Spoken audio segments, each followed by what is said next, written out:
तारीख 1 December देहास fun service home गड़ी की 11 गड़ी फन सर्विस मियदुगे एजेंडा गा मिवानी disaster and climate risk governance capacity building na gule goto UNDP be fudu committee baddu korba ediwadan foati be funa baddu kor goto UNDP ge faratu UNDP के deputy resident representative पेचुआन गन्ना assistant resident representative Hadija Hamid portfolio manager Isma Rasheed programme analyst Shada Hussain बहरी वडानवा मेउत committee हाजिर वडान तिब्बे अलवन माफन देखुन दायरा member Abdul रिफा उलमाल में दायरा मेंबर अब्दुल शजीम यमनफुशी दायरा मेंबर असदुल्लाह शिहाब फुनदु दायरा मेंबर मोहम्मद ममदू आदि मिवगुत एहन कमिटी तक कुरिया दाती और मंगे कमिटी के बाय मेंबर एहन कमिटी त होगा किबिकन हम फाहा कोल्ला यमे हिसाब यूएनडीपी बे फुना दनो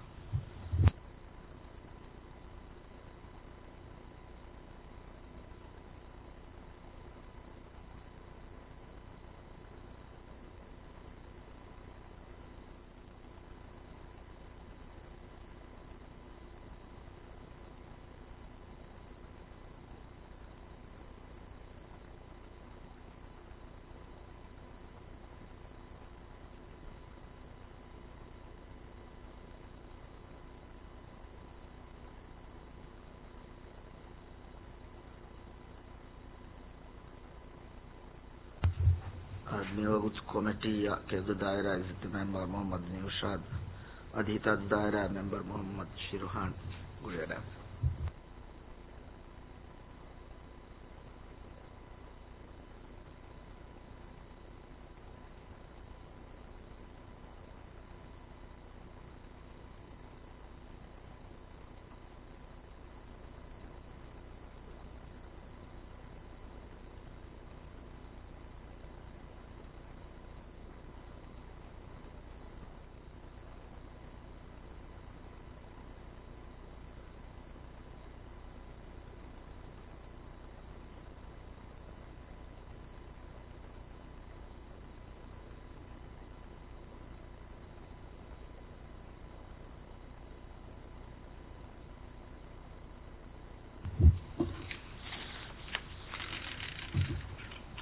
Good morning.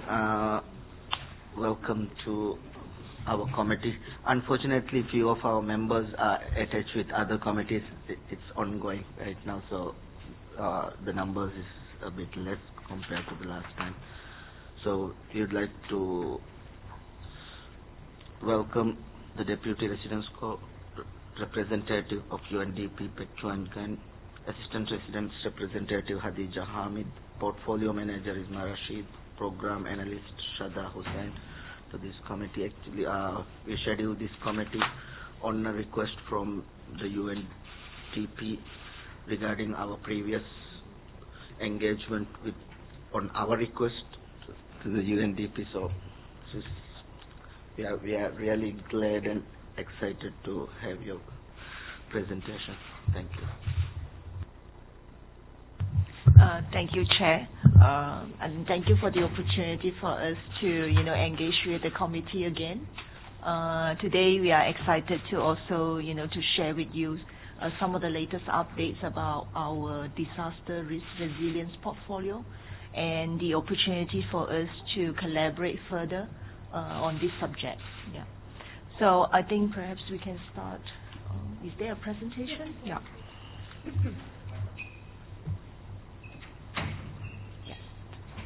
So we will have some presentation, a very short one, just to guide our discussion. So overall, UNDP in the Maldives, we work in 3 main areas. First is in areas of inclusive, sustainable, and thriving livelihoods, where we focus a lot of sustainable economic growth, where we support also the government to create fiscal space by looking at any areas that can, reduce public spending.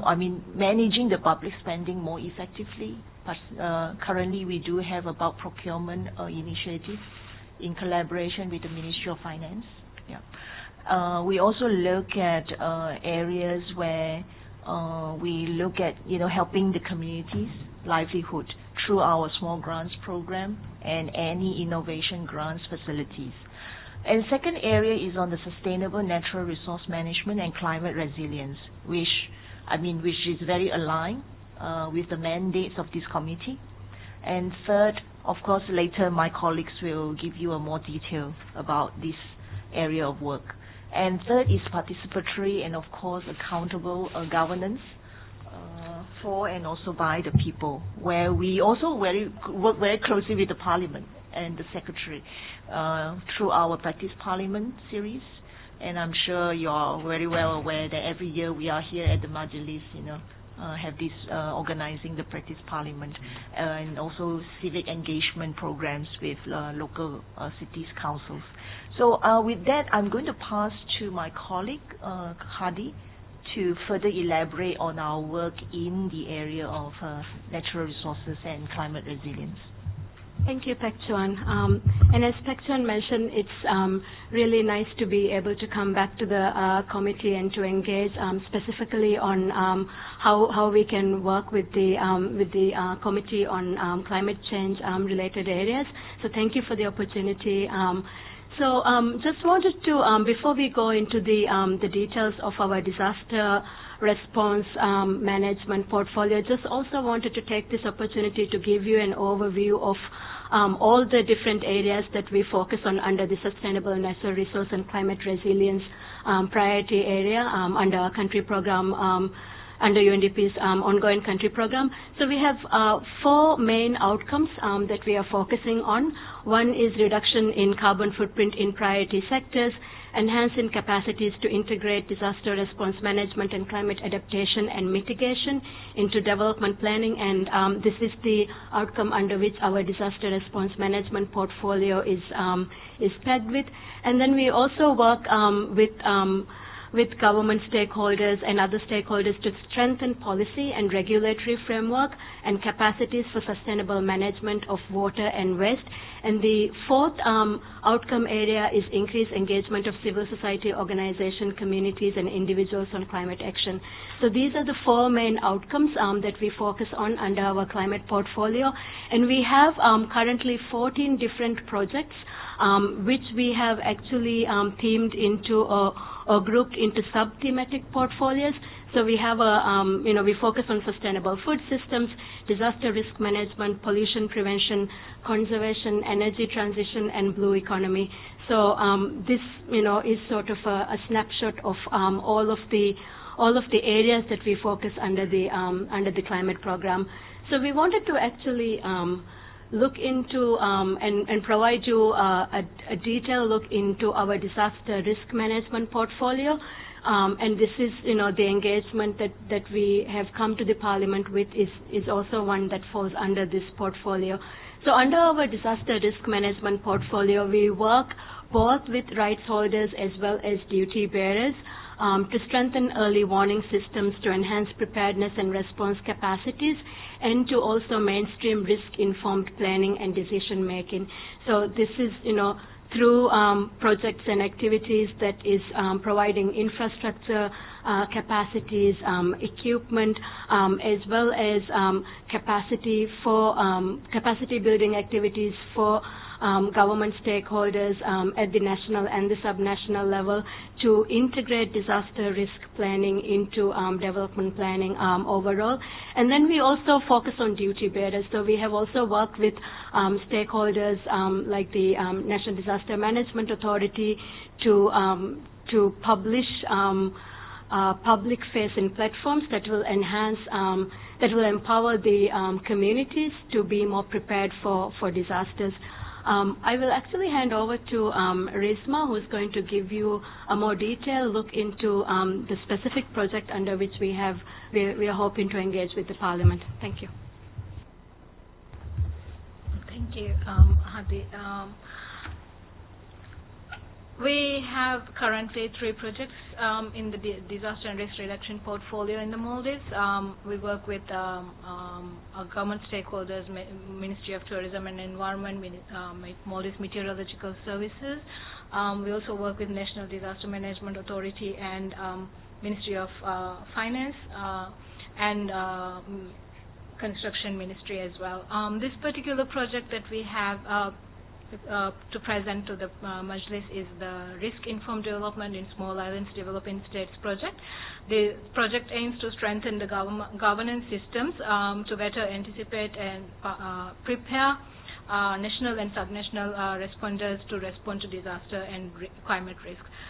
The project is supported through the UNDP funding window, funds contributed through the Government of Denmark, Luxembourg and Republic of Korea. This project is a regional project which is implemented in Seychelles, Timor-Leste and in the Maldives.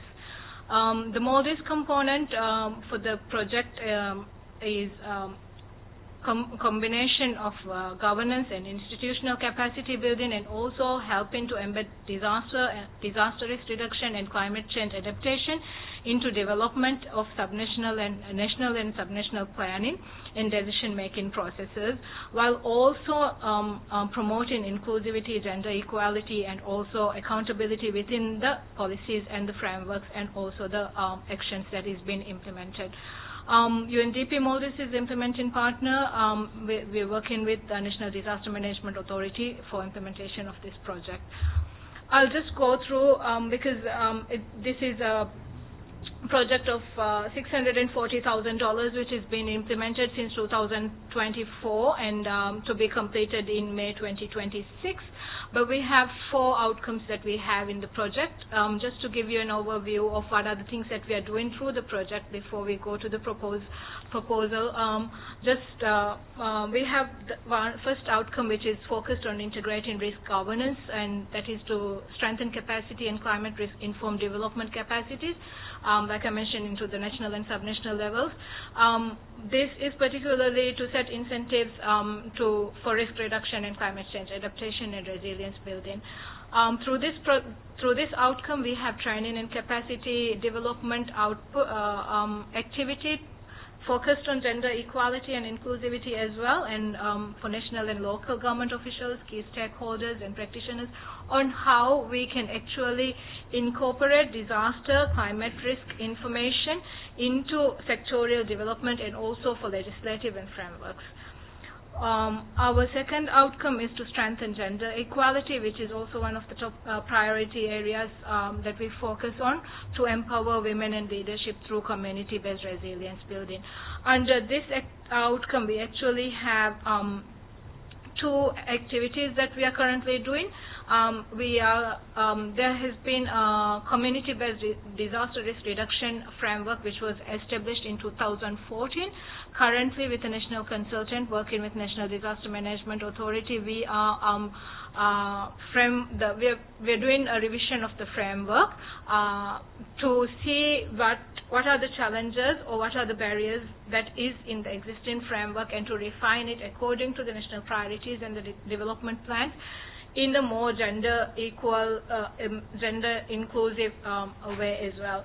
So this is currently ongoing. We have the consultant on board as well, and expected to be completed by March of 2026.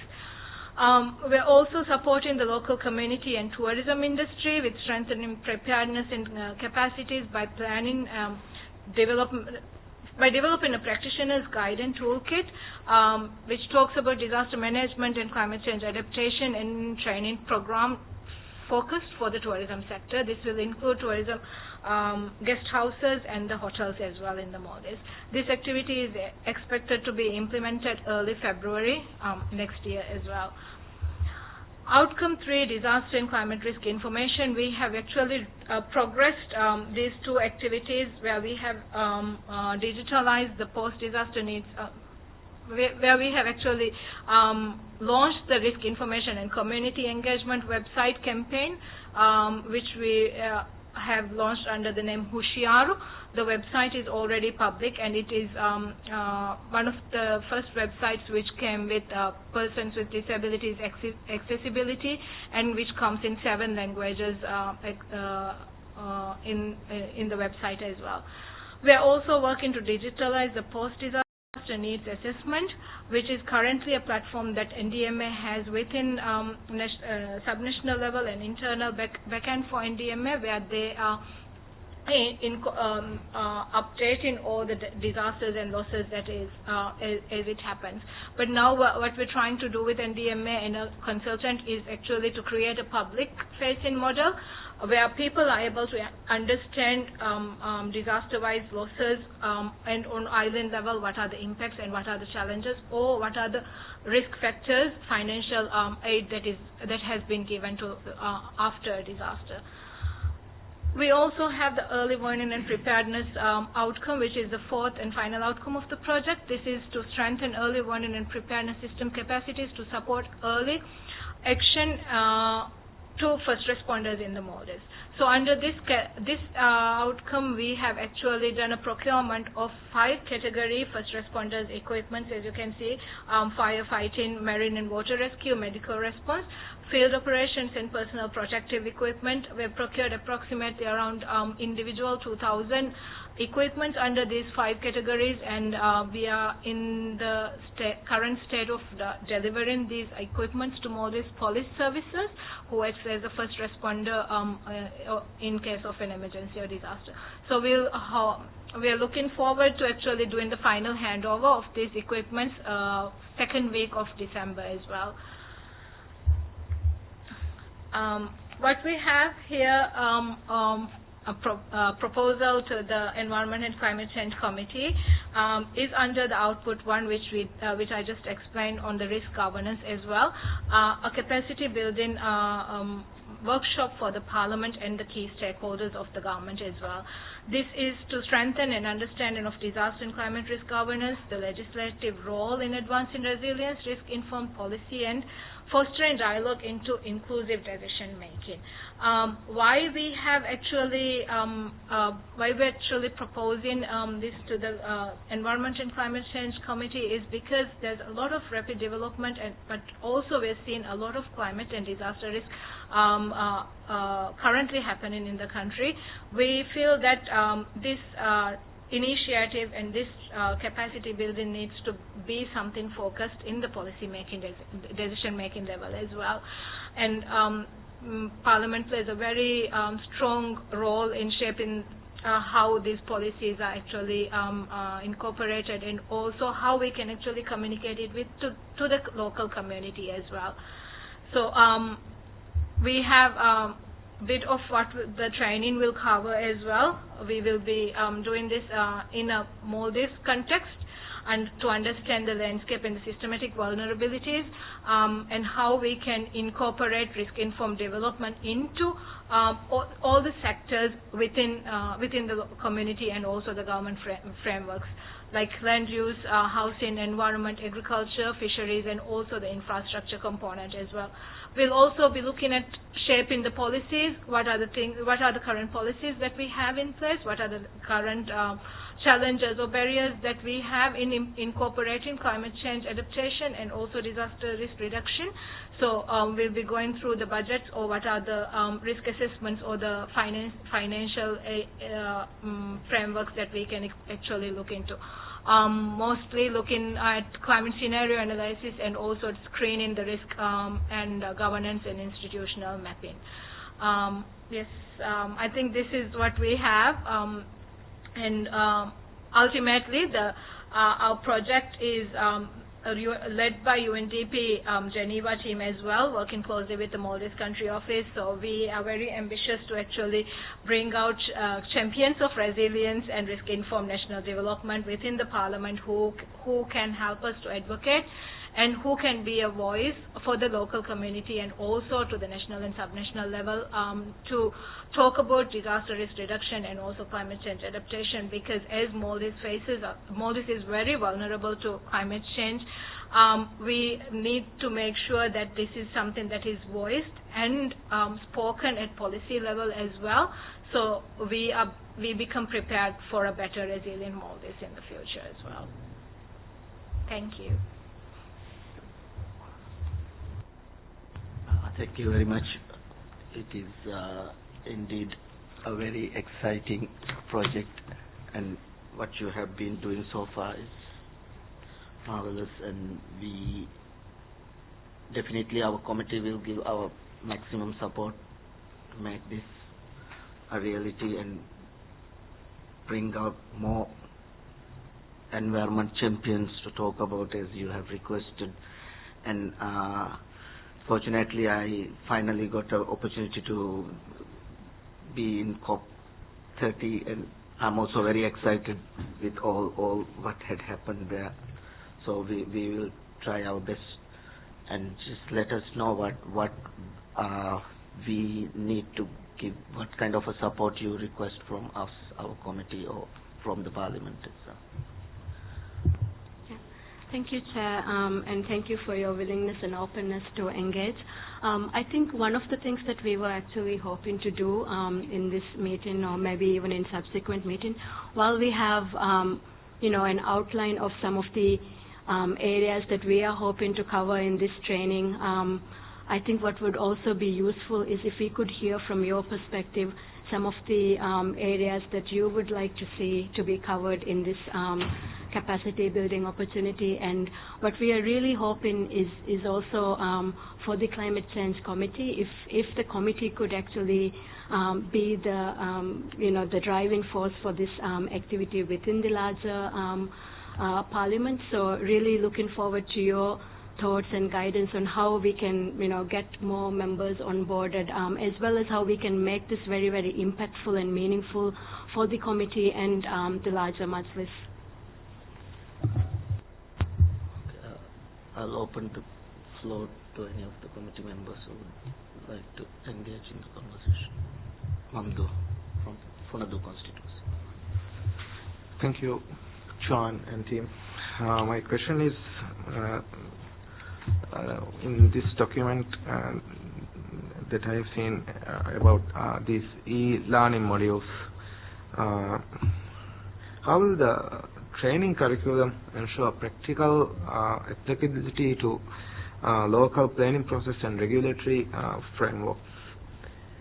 Because the question is best because we have amended our Decentralization Act recently, and I hope there will be several changes that can be applicable and linked to this work.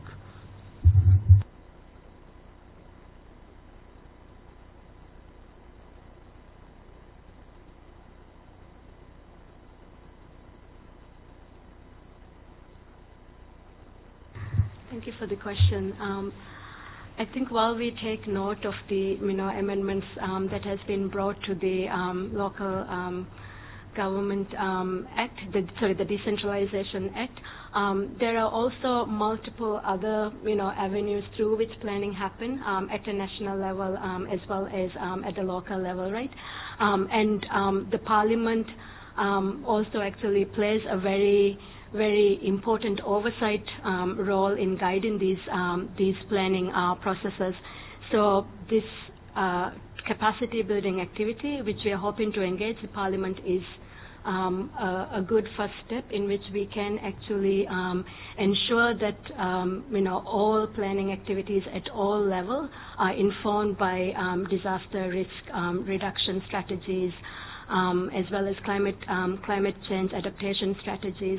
And then in addition to members of the Parliament, we are also actually hoping to engage other stakeholders involved in disaster risk management, so at the national level and at the subnational level. So at the national level, the Disaster Management Authority, the Ministry of Tourism and Environment, Maldives Police Service, as well as the Ministry of Construction and Public Works, but also at the subnational level, the island councils as well. There would be an opportunity for us to also hopefully engage the local government authority, which will, they work very closely with the local councils in terms of driving the local planning processes.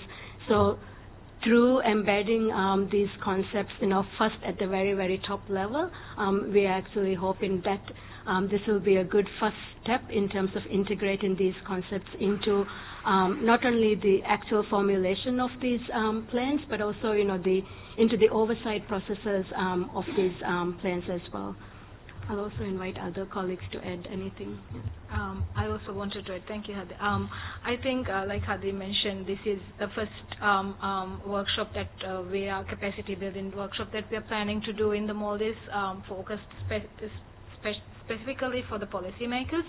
But we have been working on DRR for quite some time, and we understand how challenging it is for the community as well to grasp the concept of being prepared, anticipatory action, preparedness. This is not something that comes very naturally. We understand that it needs to be the policymakers. It needs to come from the champions, like I mentioned, the champions, especially when we're trying to get the councils or the local level, the island communities prepared for any disaster or risk that may happen. Anticipatory action, I think it needs to really come from policymakers, and this is a first step that we are trying to bring to the community, make noise around, advocate for, and our next step would also be to engage the newly elected local government, local council after the local council election.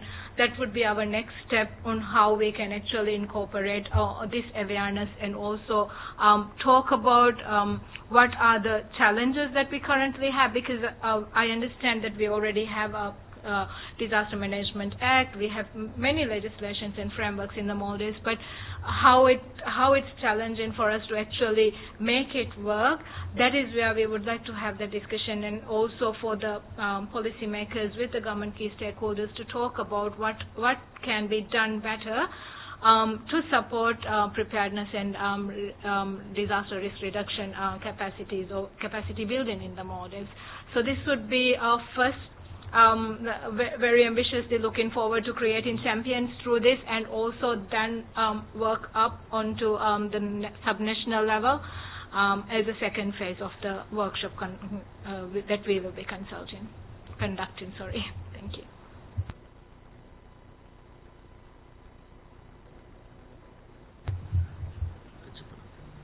Mandu.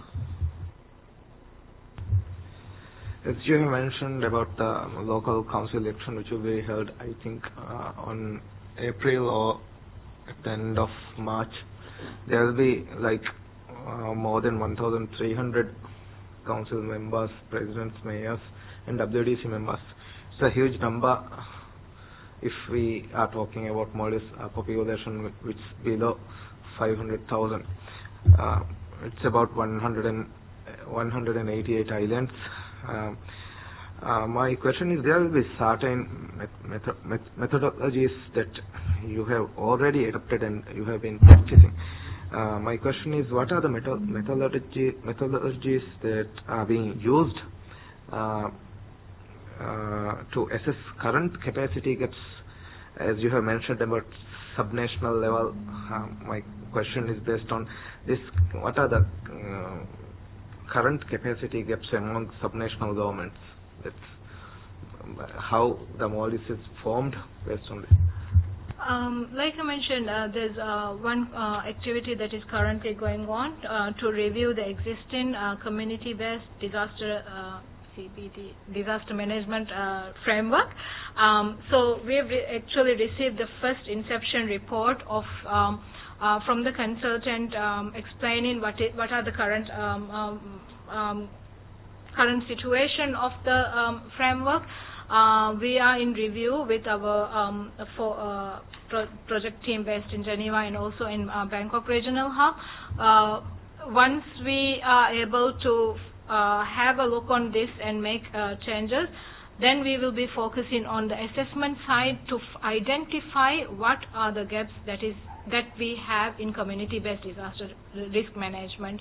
So we are in the process of doing this. Like I mentioned, the project started recently, and we've actually been able to start implementation of the project since July of the year. So we have been working with National Disaster Management Authority to identify what are the gaps, because they are our primary partner in this particular project. So we're working with NDMA to identify what are the gaps or challenges that they already have within implementation. But we also have 2 other projects under the disaster risk reduction, where we are working with Maldives Meteorological Authority, where to see what are the challenges and that they have internally to address disaster preparedness as well. We also working with MMA currently to on a natural catastrophic insurance policy feasibility study. So there's a lot of things that we're currently doing, but I think this is also the capacity building workshop is also for us to understand from a government point of view as well on what are the current legislations, frameworks, and also the challenges that we have sectorial wise. Because within our projects are framed is that we work with responsible partners, and we are actually in constant communication with this particular stakeholders. But I think conducting a capacity building at this larger scale is going to give us more insight and also help us to identify what are the gaps that we have to address based on different sectors as well. Thank you. Also, just to add to what my colleague said and to answer the gaps that are existing within the subnational government right now, I think based on our past work and also the ongoing work, one of the gaps within the subnational government that we have discovered and are actively trying to work towards is actually the capacity gap. We have done in the past training modules which are now integrated into the Kievani portal in order to create more awareness and to build the capacity of the local council members on how they can integrate disaster management and climate change information into the island level mapping and the planning that they do, the master plans and everything as well. And also how can we make it more gender responsive, how can we include the WDC as well as the councils and expand their knowledge so that they can incorporate and keep the DRR information at the back of their mind whenever they're planning anything at the island level as well. So from the work that we have done so far, I think at the subnational level, when it comes to the councils, one of the biggest gaps that we are also trying to address through our work is the capacity gap through awareness and sharing the information.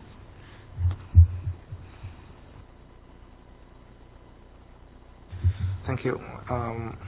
My last question is towards this Kievani platform. What are I'm sure there will be a criteria. What are the criteria that will be used to link successful completion of these modules to local government performance metrics, as it's mentioned here? I just need a brief answer. I think this is something that we are also actively trying to work on the metrics. One thing that we are doing right now is trying to, in the future, to see how much for example, even if the modules are incorporated into the Kievani portal, the uptake from the councils and even the new councils that will come to play. So how can we institutionalize it better? As Rizu mentioned as well, apart from the project, the project with Geneva, we have other projects ongoing within the DRR portfolio right now as well. And the exact Kievani module portal, this one falls under one of our other projects. So we will try to actively address that through this project. And also, one other thing is we are trying to sort of align our work with also the council elections and the new members as well, so that we can make sure that the new council that will come in the next year are also informed and educated and part of our process. Thank you. Actually, I believe we need to start from the very basic. Definitely for me, I need from very basic, because I'm very new to this topic, and we are on a process of exploring more opportunities to get to know more better. So I believe it will be more informative and more interesting for most of our members if it starts from the basics. Then we can catch up one by one. Maybe in the next stage we can go further, because knowing the basics only we can start with something. So I believe it will be the best option to start with the most basic stuff.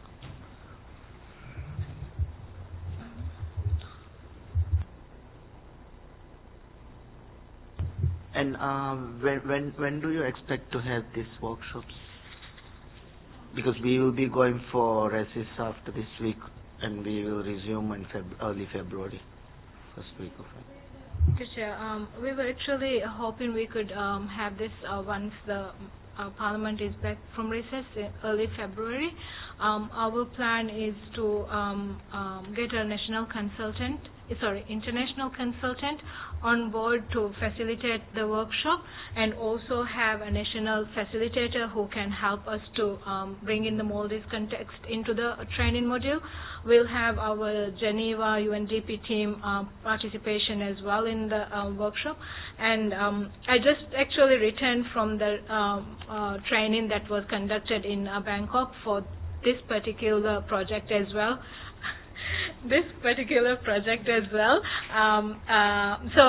When we did, like I mentioned, the project is a regional project. So when we did the regional training as well, we started from the basic as well. So we had government participation, 3 countries' government participations in the training as well. But we also bring it to the table from the basics, because it's really important that everyone understands. Like I mentioned, DRR CCA integration is also something that is very new to the Maldives. We have had a couple of challenges trying to integrate it into every conversation that we have been having as well. But I think we are making progress. How we can incorporate inclusivity and persons with disabilities, and all of these aspects will be covered in the training. What we actually wanted to request from the committee was also to let us know how the committee would like for us to conduct this training. What is the best approach that you feel?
Thank you. We also wanted your support in understanding what is the best approach that we can actually have for this workshop.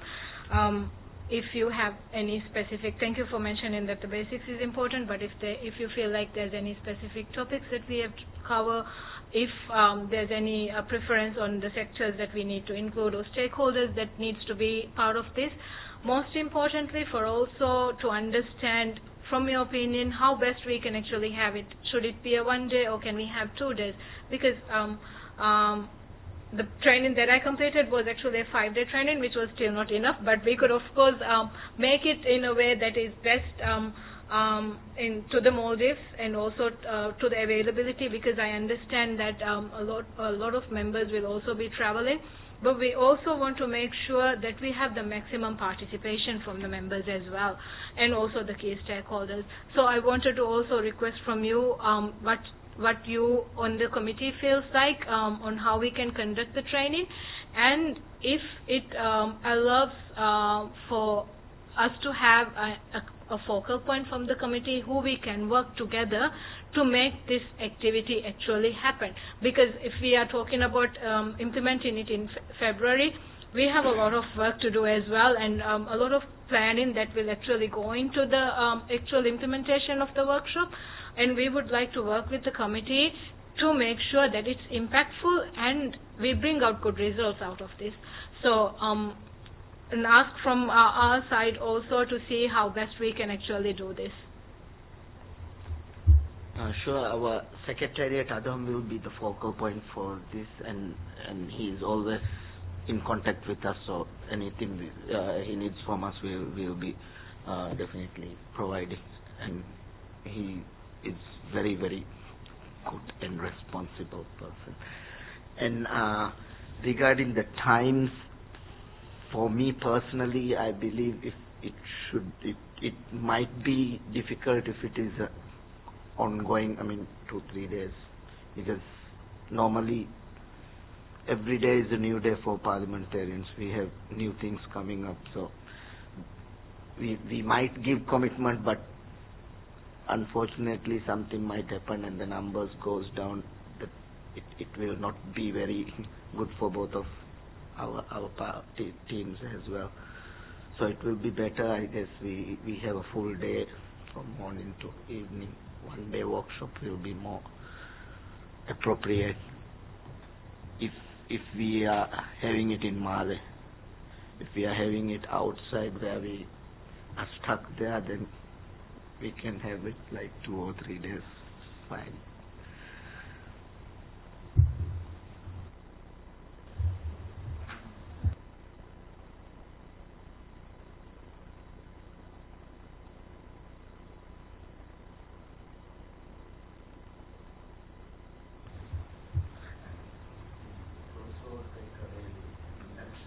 Yes. Yes. Yes.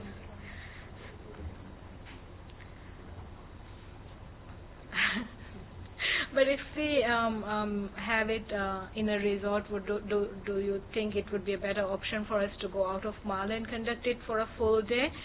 And we could try to work with Adham and the team also to see what are the topics that we can best do. I would also like to give an opportunity to the committee if the committee would like to have any sessions incorporated into the agenda where the committee would like to present as well, because from our side we would also like to propose it to the committee to take this as an initiative from the committee as well, because this is one of the first DRR-CCA related workshops that will go into at this scale of the government as well. So we would like to propose it to the committee to take a lead as well. We will work with the committee to frame it in a way and also plan it in a way that it's UNDP and Environment Committee of the Majlis that has put this training together. I think that would be a better advocacy that we could do together to the community and the government national priorities as well. I would like to note that we are very closely and we get a lot of help from the special envoy on environment to the president, and as well as the climate committee in the environment ministry. So we will have a discussion with them also, which will be the best for us, because they are the super specialists on this scheme.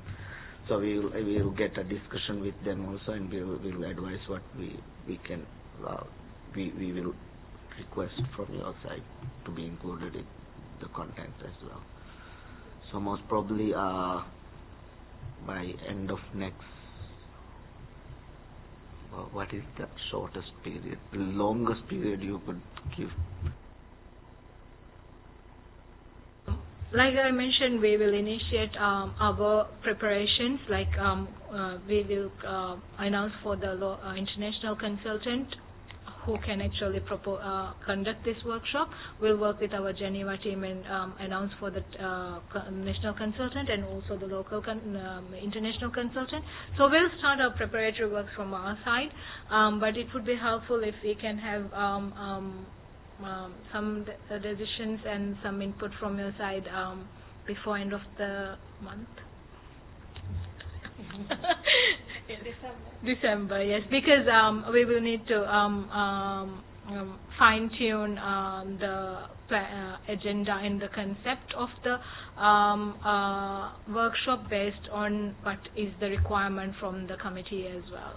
So we will need to work with the consultant to plan the content of the workshop as well.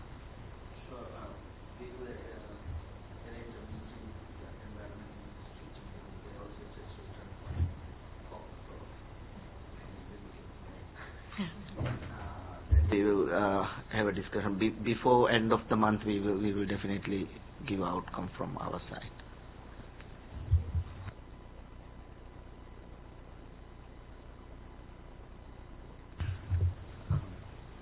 If there is anything else, One clarifying question on the duration and the location. So if we are to do it for more than one day, your recommendation would be to do it outside of Male, right?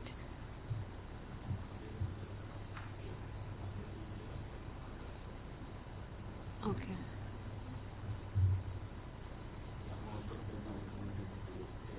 In Male, okay.